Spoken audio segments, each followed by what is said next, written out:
In this case, the White House counsel was so concerned about potentially lawless activity that he threatened to resign multiple times. That is exceedingly rare and exceedingly serious. It requires immediate attention, especially when the entire team threatens to resign. However, in the Trump White House, it was not exceedingly rare, and it was not treated seriously.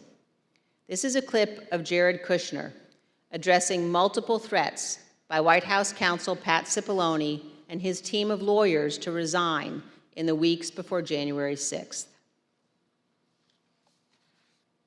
Jared, are you aware of instances where Pat Cipollone threatened to resign? I kind of, like I said, my interest at that time was on trying to get as many pardons done.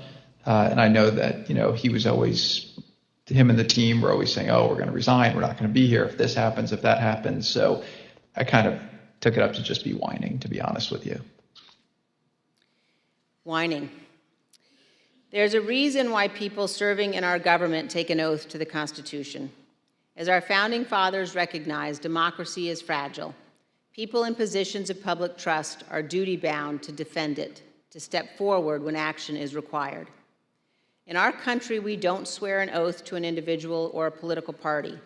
We take our oath to defend the United States Constitution. And that oath must mean something. Tonight, I say this to my Republican colleagues who are defending the indefensible. There will come a day when Donald Trump is gone, but your dishonor will remain. Finally, I ask all of our fellow Americans, as you watch our hearings over the coming weeks, please remember what's at stake. Remember the men and women who have fought and died so that we can live under the rule of law, not the rule of men. I ask you to think of the scene in our Capitol Rotunda on the night of January 6th. There, in a sacred space in our constitutional republic, the place where our presidents lie in state, watched over by statues of Washington and Jefferson, Lincoln and Grant, Eisenhower, Ford, and Reagan. Against every wall that night encircling the room, there were SWAT teams, men and women in tactical gear with long guns, deployed inside our Capitol building.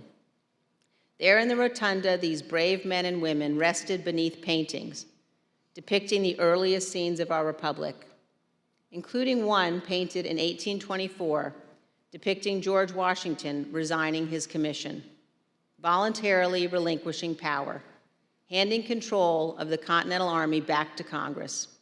With this noble act, Washington set the indispensable example of the peaceful transfer of power, what President Reagan called nothing less than a miracle. The sacred obligation to defend this peaceful transfer of power has been honored by every American president, except one. As Americans, we all have a duty to ensure that what happened on January 6th never happens again, to set aside partisan battles, to stand together to perpetuate and preserve our great republic. Thank you, Mr. Chairman.